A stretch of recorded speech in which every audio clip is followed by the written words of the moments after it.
नांदेडमध्ये भाजप नेते चंद्रशेखर बावनकुळे यांनी मुंबई व नांदेडचा महापौर भाजपचाच होईल असा विश्वास व्यक्त केलाय। इनामी जमिनीचे श्रेय कोणीही घेऊ नये असे सांगत सर्व कागदपत्रे पूर्ण झाल्यानंतर स्वतः नांदेडमध्ये येऊन जमिनीचे वितरण करणार असल्याचा त्यांनी स्पष्ट केले। उद्धव ठाकरे यांच्यावर विकासाचा अजेंडा नसल्याचा आरोपही यावेळी त्यांनी केला। मास खिदमत मास या जमिनीबद्दलच्या अनेक वर्षापासून प्रश्न प्रलंबित होते। राज्यामध्ये देवेंद्र फडणवीसजींचं आमचं सरकार आल्यावर माननीय राज्याचे माजी मुख्यमंत्री अशोकरावजी चव्हाण साहेब,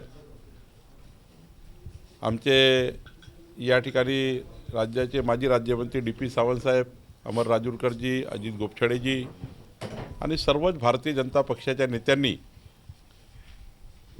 विधिमंडळात आणि अनेक वेळा बैठक घेऊन निजामकालीन मदतमात खिदमतमात या जमिनीबद्दलचा प्रश्न सुटला पाहिजे, या जमिनी फ्री होल्ड झाल्या पाहिजे याकरता मागणी होती। मी महसूल मंत्री झाल्यानंतर मराठवाड्यातील ज्या या निजामकालीन जमिनी आहेत यांना फ्री होल्ड करण्याचा प्रश्न माझ्यासमोर आला।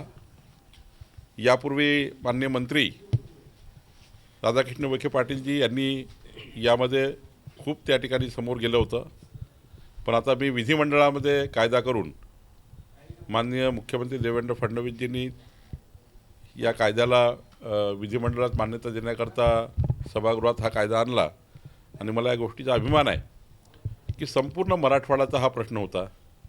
मराठवाड्याच्या संपूर्ण जिल्ह्याचा आणि विदर्भातील राजुरा या तहसीलचा प्रश्न होता।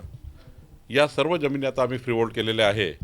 हा कायदा केवळ नांदेडकरता नाही आहे, हा कायदा मराठवाड्यातील संपूर्ण निजामकालीन जमिनीकरता आहे आणि म्हणून आज मला या गोष्टीचा अभिमान आहे की आमच्या भारतीय जनता पार्टीच्या सर्व नेत्यांनी जी मागणी केली होती, राज्याचा महसूल मंत्री म्हणून मला ही मागणी पूर्ण करता आली। Bureau report, Lokvahini media, Nanded.